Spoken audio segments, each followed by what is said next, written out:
Good evening मेरे प्यारे बच्चों। तो भारत में बहने वाली नदी पढ़ा रहे थे। तो भारत में बहने वाली नदी में प्रायद्वीपीय भारत की नदियां गोदावरी और कृष्णा पर डिस्कशन किया था मैं।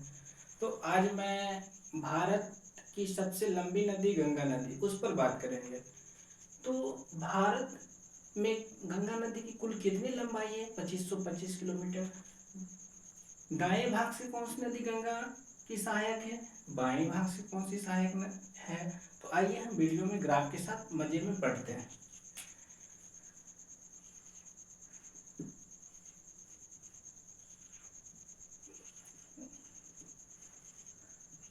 गंगा नदी तंत्र। मेरे प्यारे बच्चों, गंगा नदी तंत्र।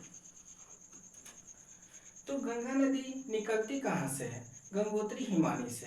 यानी कि गंगोत्री हिमानी से गंगा नदी नहीं निकलती है। गंगोत्री हिमानी से निकलती है भागीरथी, और अलकनंदा निकलती है संतोष पंथ हिमानी से। अलकनंदा के 3-4 नदियां सहायक है, जो है धौली गंगा, पिंडार नदी, नंदाकिनी और मंदाकिनी। ये सभी मिलकर के देव प्रयाग में आगे गंगा नदी कहलाएगी। तो पहले हम जहाँ से निकलती है उस पर बात करते हैं।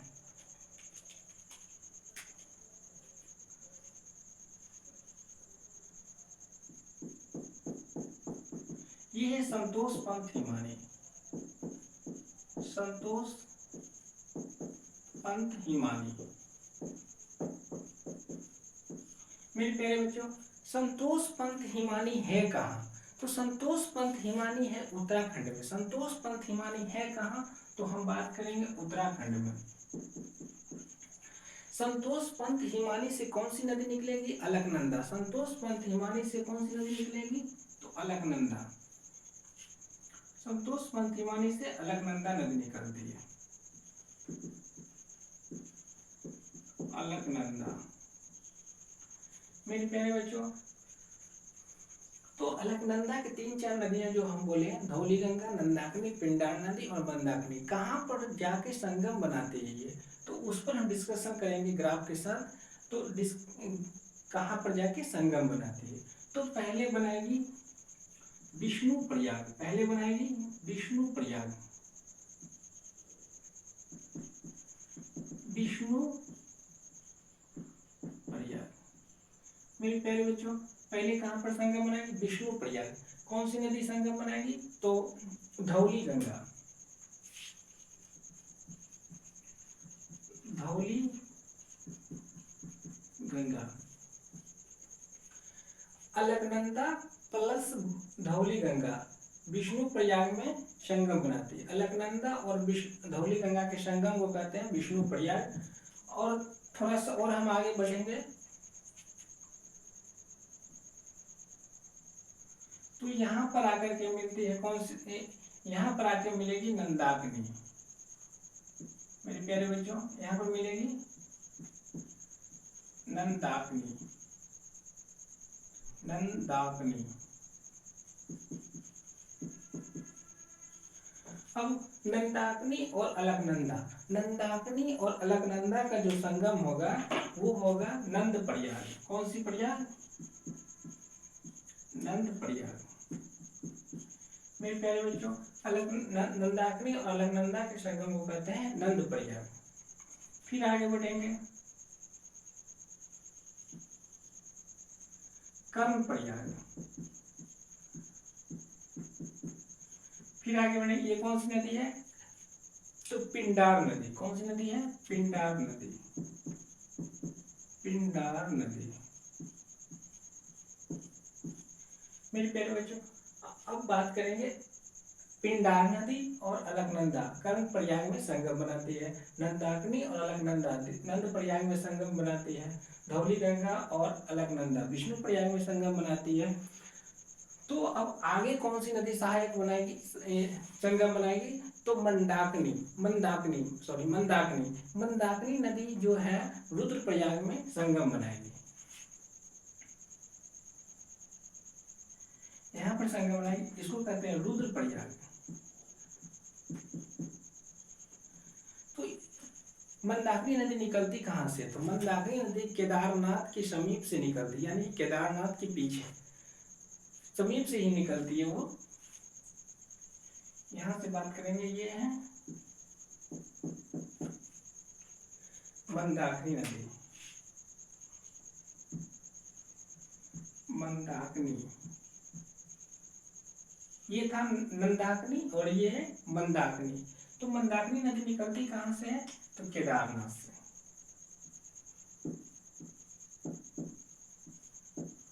केदारनाथ। मेरे प्यारे बच्चों, मंदाकिनी नदी निकलती है केदारनाथ से। तो अब रुद्रप्रयाग में संगम बनाती है। तो मंदाकिनी और अलकनंदा कहाँ संगम बनाती है? रुद्रप्रयाग में। मंदाकिनी और अलकनंदा कहाँ संगम बनाती है? रुद्रप्रयाग में। पिंडार नदी, अलकनंदा। कर्णप्रयाग में मंदाकिनी और अलकनंदा। नंदप्रयाग में धौली गंगा और अलकनंदा। विष्णुप्रयाग, रुद्रप्रयाग में मंदाकिनी और अलकनंदा संगम बनाती है। अब बात करेंगे अलकनंदा जस्ट थोड़ा सा और आगे बढ़ेगा तो आ जाएगा देवप्रयाग। देवप्रयाग भी कहाँ है? उत्तराखंड। देवप्रयाग कहाँ है? उत्तराखंड में है। तो देवप्रयाग में आकर के गंगा कहलाएगी। देवप्रयाग से जब आगे बढ़ेगी गंगा तो गंगा कहलाएगी।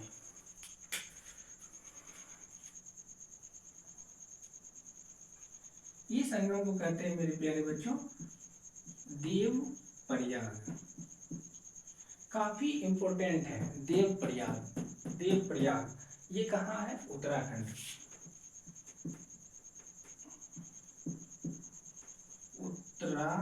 उत्तरा के खंड यानी कि उत्तराखंड। मेरे प्यारे बच्चों देवप्रयाग, तो देवप्रयाग में कौन सी नदी संगम बनाती है?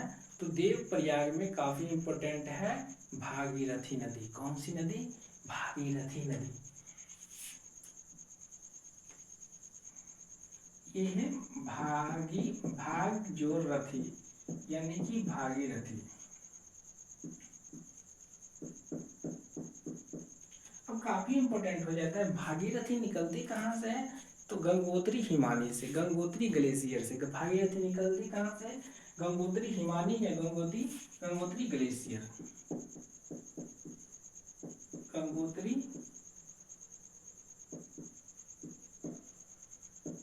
ग्लेशियर या हिमानी। ये कहाँ है मेरे प्यारे बच्चों? तो ये भी है उत्तराखंड। यानी कि गंगोत्री से, यानी कि गंगोत्री ग्लेशियर या गंगोत्री हिमालय से भागीरथी नदी निकलती है जो देवप्रयाग में आके संगम बनाती है। तो अलकनंदा और भागीरथी नदी के संगम को कहते हैं देवप्रयाग। अब हम बात करेंगे गंगा नदी यहाँ से गंगा कहलाएगी। यानी कि गंगा नदी कहाँ से गंगा कहलाएगी? तो देवप्रयाग से ही गंगा कहलाएगी। तो यहाँ पर हम लिख लेंगे पॉइंट बना के, यहाँ से गंगा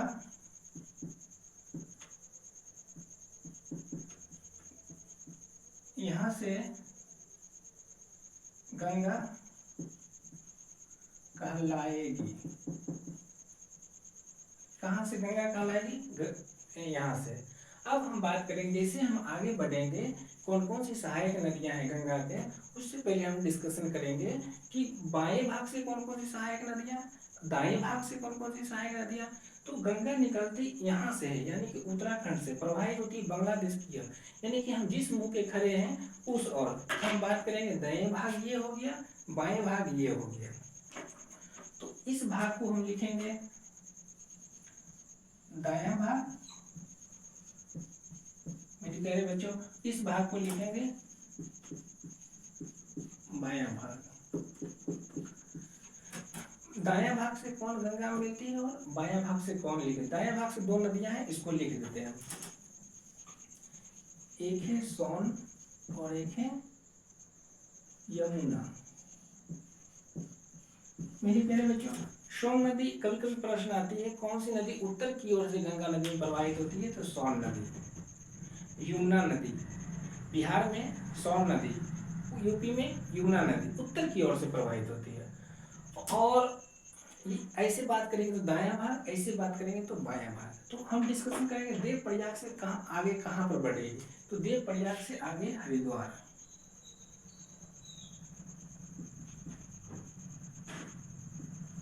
मेरे प्यारे बच्चों हरिद्वार यानी कि समतलीय भाग में प्रवेश करती है। किस भाग में? समतलीय भाग में। समतल और अब समतलीय भाग में प्रवेश करते हैं हरिद्वार से।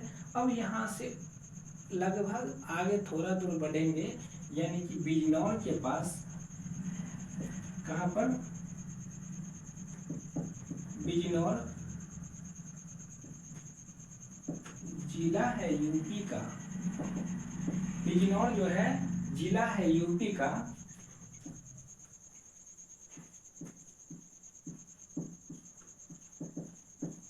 बिजनौर जो है यूपी का एकमात्र जिला है जहां से यूपी में प्रवेश करती है समतलीय भाग से। गंगा नदी नहीं बात करेंगे, गंगा नदी जो है यूपी में कहां से प्रवेश करती है?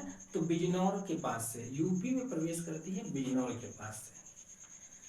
तो ये लिखेंगे हरिद्वार में समतलीय भाग से प्रवेश करते हैं, या समतलीय भाग लिख लेंगे, या नहीं तो मैदानी भाग। समतलीय भाग या मैदानी भाग से कहां से प्रवेश करती है? तो हरिद्वार से। और बिजनौर यूपी में प्रवेश कर, बिजनौर जिला है यूपी, तो यहां से यूपी में प्रवेश करती है।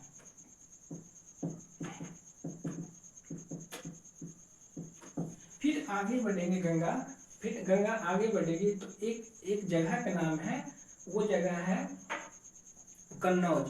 तो कन्नौज में गंगा की पहली सहायक नदी है रामगंगा। भगवान के नाम से है राम प्लस गंगा यानी कि रामगंगा।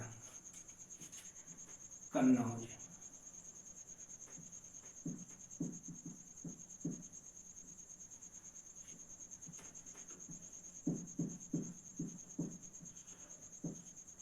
कन्नौज ऐसे कर देते हैं, सहायक नदियां का डिजाइन बना देंगे तो अच्छा लगेगा काफी।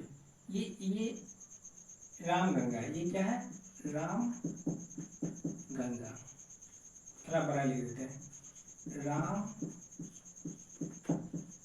गंगा।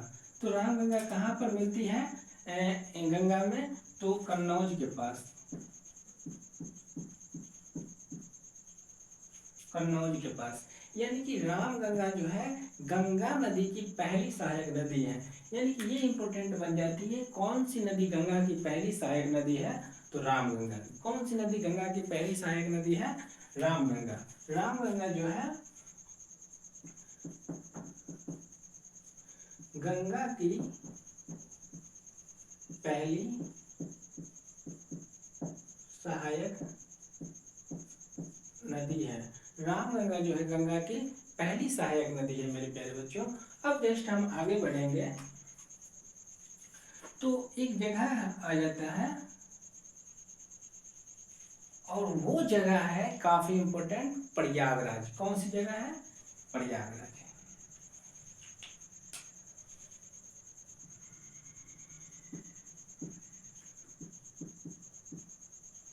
मेरे प्यारे बच्चों, प्रयागराज एक ऐसा जगह है जहां पर गंगा नदी में 3 नदियां आकर मिलती है। एक मिल जाती है यमुना, एक सरस्वती और एक गंगा खुद। यानी कि यमुना नदी जो है गंगा की सबसे लंबी सहायक नदी है। यमुना नदी जो है गंगा की सबसे लंबी सहायक नदी है। और यमुना नदी की 3 सहायक नदी है, केन, बेतवा और चंबल। जो चंबल नदी में मगरमच्छ ज्यादा पाई जाती है। ठीक है मेरे प्यारे बच्चों, चंबल नदी के माध्यम से ही गंगा में मगरमच्छ आ जाती है कभी कभी।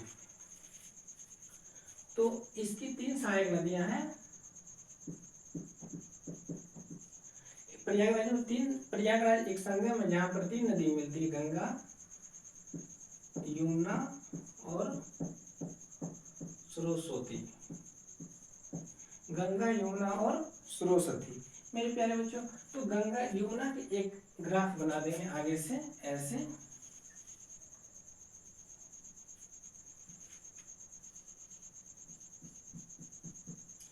मेरे प्यारे बच्चों, यमुना नदी कहाँ से निकलती है?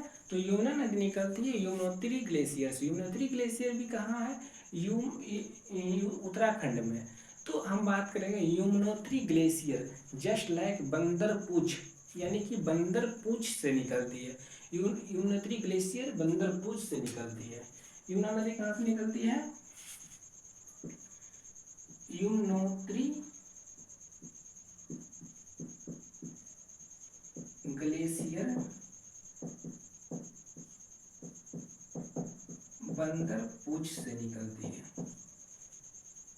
बंदरपूछ एक जगह का नाम है, सिमिलरली एक जगह का नाम है बंदरपूछ। तो यमुनोत्री ग्लेशियर ऐसे याद कर सकते हैं।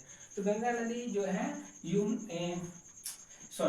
यमुना नदी यमुनोत्री ग्लेशियर बंदरपूछ से निकल बंदरपूछ एक जगह का नाम है। अब यमुना जो है गंगा की सबसे लंबी सहायक नदी। कौन सी नदी हो गया? यमुना।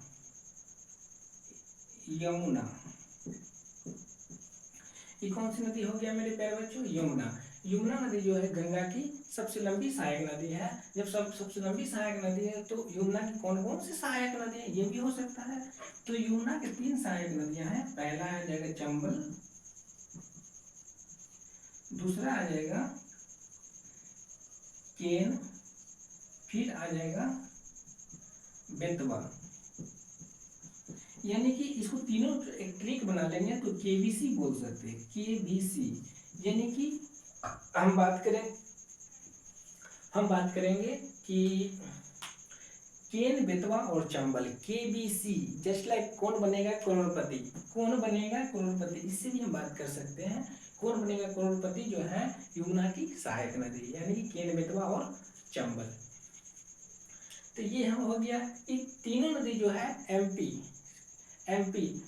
अपने एमपी के कुछ ऐसे जगह हैं जहाँ से निकलते हैं। यानी कि फिलहाल हम इसमें बात करेंगे जो इसकी सहायक नदी है गंगा की, और गंगा पर चर्चा करेंगे। यमुना पर चर्चा करेंगे तो यमुना की सारे डाटा हम कंफर्म करेंगे।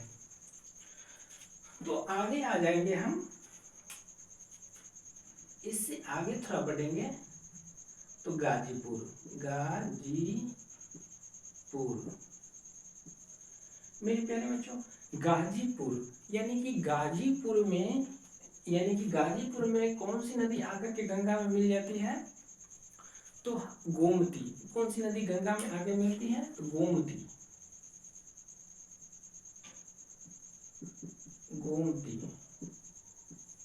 गोमती नदी जो है गाजीपुर में गंगा में आकर के मिल जाती है। अब देखो गोमती नदी जो है गंगा में आकर के गाजीपुर में मिल जाती है। और गोमती नदी के किनारे, ये बोलने वाले थे हम कि गोमती नदी के किनारे लखनऊ शहर बसा हुआ है। ये इंपॉर्टेंट आ जाता है कि लखनऊ शहर किस नदी के किनारे बसा हुआ है? तो गोमती नदी, लखनऊ शहर बसा है। तो अब हम इस पर भी चर्चा कर लेते हैं, कौन से शहर बसा हुआ है। गंगा नदी, पहले ग्राफ से ही पहले एक ग्राफ इंड करते थे। इसमें से एक और डिस्कशन करेंगे कि यूपी में कितने जिला से गंगा नदी प्रवाहित होती है। भारत का ऐसा कौन सा राज्य है जहां से सबसे ज्यादा जिला अटैच है गंगा नदी से, सबसे ज्यादा शहर बसा हुआ है गंगा नदी के किनारे?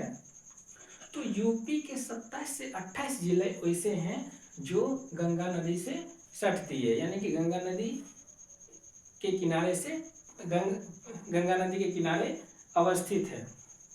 और बिहार के 12 जिले ऐसे हैं जहां से गंगा नदी क्रॉस करती है। यानी कि 12 जिला कौन कौन से हो जाएगा गंगा नदी?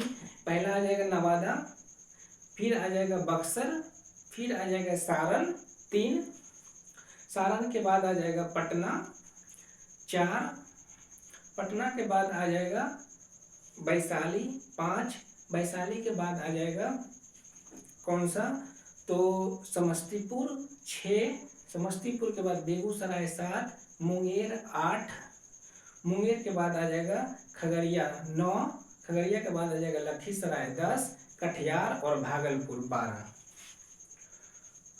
तो मेरे प्यारे बच्चों 12 ऐसे जिले बिहार के हैं जो गंगा नदी से प्रवेश करते हैं। लेकिन उसमें भी बात करें बिहार का सबसे बड़ा जिला कौन सा है जो गंगा नदी से क्रॉस करता है? तो पटना। बिहार का पटना ऐसा जिला है जो गंगा नदी सबसे ज्यादा दूरी में क्रॉस करती, सबसे ज़्यादा लंबाई में क्रॉस करती है। और यूपी में बात करेंगे तो कानपुर, कानपुर एक ऐसा शहर है जो गंगा नदी सबसे ज़्यादा दूरी लगाती है। तो गाजीपुर, गोमती नदी, लखनऊ, सरबसा। पहले हम ग्राफ पर डिस्कशन करते हैं। गाजीपुर के बाद हम आगे बढ़ेंगे तो आ जाएगा छपरा। मेरे प्यारे बच्चों, छपरा। छपरा के बाद कौन क्या आ जाएगा? छपरा के बाद आ जाएगा पटना। पटना, पटना के बाद क्या आ जाएगा?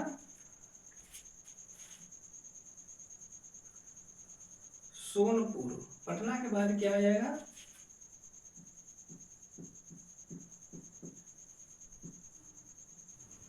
सोनपुर। पटना के बाद क्या आ जाएगा? सोनपुर। तो अब हम थोड़ा इसकी यहाँ पर कौन कौन सी नदी आके मिलती है उस पर हम चर्चा कर लेते हैं। यानी कि छपरा, छपरा में घाघरा नदी जो है, घाघरा नदी आके मिलती है। घाघरा, घाघरा, घाघरा। तो छपरा में कौन सी नदी आके मिलती है गंगा में? तो घाघरा। तो घाघरा नदी की दो सहायक नदी है, एक है काली और एक है करनाली। इस बात को ध्यान रखेंगे। काली और करनाली। मेरे प्यारे बच्चों, काली और करनाली जो है घाघरा की सहायक नदी, ये सभी नेपाल से आने वाली नदियां हैं। और जो यहाँ पर दो तीन नदियां आएगी, सारी नदियां नेपाल से आने वाली नदियां हैं। तो घाघरा नदी की दो सहायक नदी काली और करनाली जो छपरा में आके मिल जाती है। अब पटना, पटना, पटना काफी इंपोर्टेंट। पटना में कौन सी नदी आके मिलती है? तो सोन नदी निकलती कहाँ से है? अमरकंटक की पठारी से। सोन नदी कहाँ से निकलती है? इसको ऐसे कर लेते हैं मेरे प्यारे बच्चों, ये काफी इंपॉर्टेंट है। जो बिहार में उत्तर की ओर से मिलती है गंगा, बिहार में उत्तर की ओर से। यानी कि ऐसे हम ग्राफ बना लेंगे, इसको लिख लेंगे हम सोन रिवर। यानी कि पटना में कहाँ पर मिलती है? तो दानापुर। पटना में कहाँ पर मिलती है? दानापुर। पटना में कहाँ पर मिलती है? तो दानापुर में। सोन नदी, सोन नदी निकलती कहाँ से? अमरकंटक की पठारी से। कंटक की पठारी से सोन नदी कहाँ से निकलती है मेरे प्यारे बच्चों? अमरकंटक की पठारी से। तो ये मिलती कहाँ पर है? पटना में जाकर। अब आ जाएंगे सोनपुर। सोनपुर में कौन सी नदी मिलेगी? तो गंडक। सोनपुर में कौन सी नदी मिलेगी? तो गंडक,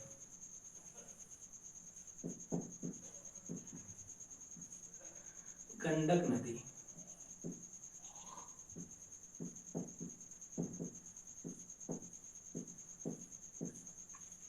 मेरे प्यारे बच्चों, अब हम बात करेंगे पहले देवप्रयाग, फिर हरिद्वार, फिर बिजनौर, कन्नौज, फिर प्रयागराज, गाजीपुर, छपरा, पटना और सोनपुर। फिर आगे हम बढ़ेंगे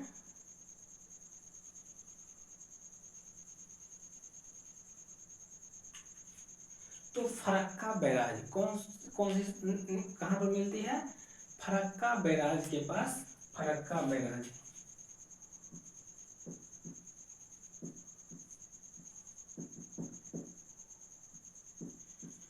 फरक्का बैराज में महानंदा, महानदी, सॉरी महानदी, फरक्का बैराज में महानदी। ये गंगा की आखिरी सहायक नदी कौन सी है? गंगा की आखिरी सहायक नदी है महानदी। गंगा की आखिरी सहायक नदी कौन सी है? महानदी, जो फरक्का बैराज में मिल जाती है। इससे पहले एक छूट रहा है नदी, और जो हम बात करेंगे कुर्सेला में आके मिलती है कोसी। इस बात को ध्यान में रखेंगे, कुर्सेला में आगे कौन सी नदी निकलती है? ये नदी छूट रहा था, तो इसको भी हम डिस्कशन करेंगे। एक थोड़ा सा पीछे हम चलेंगे, ये कोसी नदी, ये है कौन सी नदी? कोसी।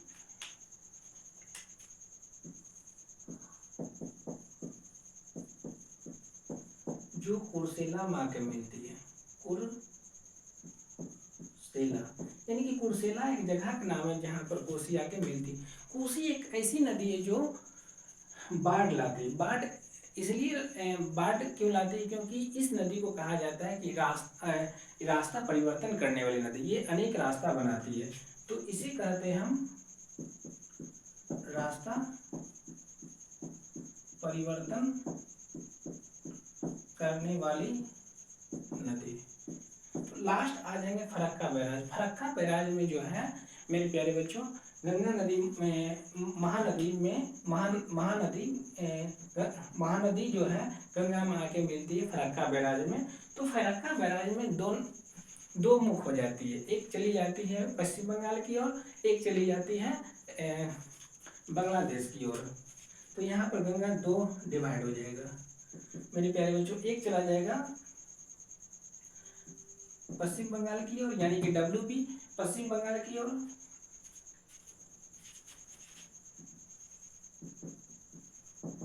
एक चला जाएगा बांग्लादेश की ओर। तो बांग्लादेश की ओर जो नदियां जाएगी उसको बोलेंगे पद्मा। कौन सी नदी बोलेंगे मेरे प्यारे बच्चों? पद्मा नदी। और जो पश्चिम बंगाल की ओर प्रवेश करेगी, दो डिवाइड हो जाती है फरक्का बैराज से। तो जो पश्चिम बंगाल की ओर जो नदियां जाएंगी वो नदी का नाम है हुगली। कौन सी नदी है मेरे प्यारे बच्चों? हुगली। ये भी इम्पोर्टेंट हो जाती है कि हुगली के किनारे कलकत्ता शहर बसा हुआ है। कौन सी शहर बसा हुआ है? कलकत्ता शहर। कलकत्ता शहर बसा। कौन सी नदी के किनारे कलकत्ता शहर बसा है? हुगली नदी। तो एक और इम्पोर्टेंट हो जाती है कि कलकत्ता शहर का शौक नदी कोई ना कोई होगा। दामोदर नदी जो एक ऐसी नदी है, दामोदर, जो कलकत्ता का शौक नदी है, वो हुगली की सहायक नदी है। एक इसी में हम डिस्कशन कर लेंगे, दामोदर।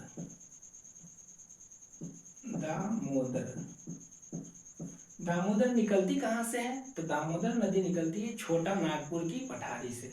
छोटा नागपुर की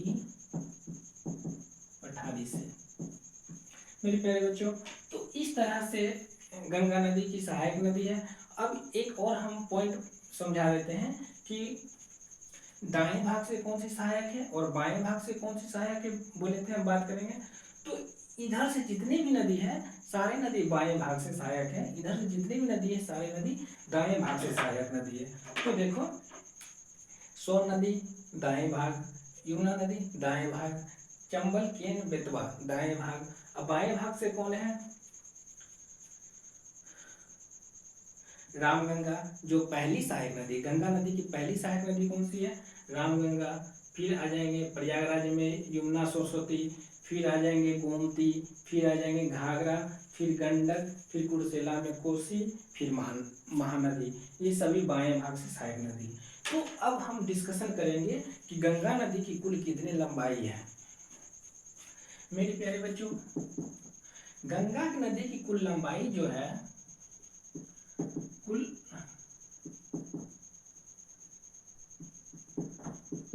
गंगा की कुल लंबाई बराबर 2525 किलोमीटर। अगर कुल लंबाई की बात करेंगे तो 2525 किलोमीटर होती है, यानी कि गोमू ग्लेशियर से लास्ट यहाँ तक, जहाँ मिल जाती है वहाँ तक। और यहाँ से देवप्रयाग से बात करेंगे तो देवप्रयाग से जहाँ खत्म हो जाती है गंगा सागर तक 2510। ऐसे ऐसे प्रश्न आते हैं, कभी 2510, कभी 2525, यानी कुल लंबाई बात करेंगे तो 2525 किलोमीटर ही है। तो गंगा नदी जो है एक बांग्लादेश और पश्चिम बंगाल के पास एक सुंदरबन डेल्टा बनाती है, जो भारत की विश्व की सबसे बड़ी डेल्टा है, सुंदरबन डेल्टा। तो गंगा नदी एक ऐसी नदी है जो स्वतः प्यूरिफाई नदी कहे जाते हैं। गंगा नदी एक ऐसी नदी जो स्वतः प्यूरिफाई नदी कहे जाते हैं। प्यूरिफाई क्यों कहे जाते हैं? क्योंकि एक बैक्टीरिया पाया जाता है, बैक्टीरियोफेज नाम के जीवाणु पाया जाता है। बैक्टीरियोफेज यानी कि जीवाणु पाया जाता है,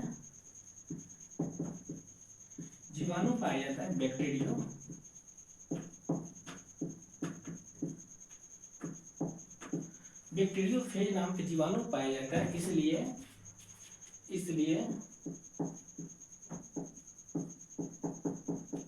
गंगा को स्वच्छ नदी बनाती है। बैक्टीरियोफेज नाम के जीवाणु जो है जितने भी दूषित कीटाणु है उसको नष्ट कर देते, इसलिए ये गंगा नदी स्वतः प्यूरिफाई नदी कहे जाते हैं। गंगा नदी को 2008 में क्या किया गया था कि राष्ट्रीय नदी यानी कि राष्ट्रीय नदी घोषित किया गया था। कब घोषित किया गया था गंगा नदी को? 2008 में जो है राष्ट्रीय नदी घोषित किया गया था। तो गंगा नदी का एक जलीय जीव है, उस जलीय जीव का नाम क्या है? तो गंगा डॉल्फिन।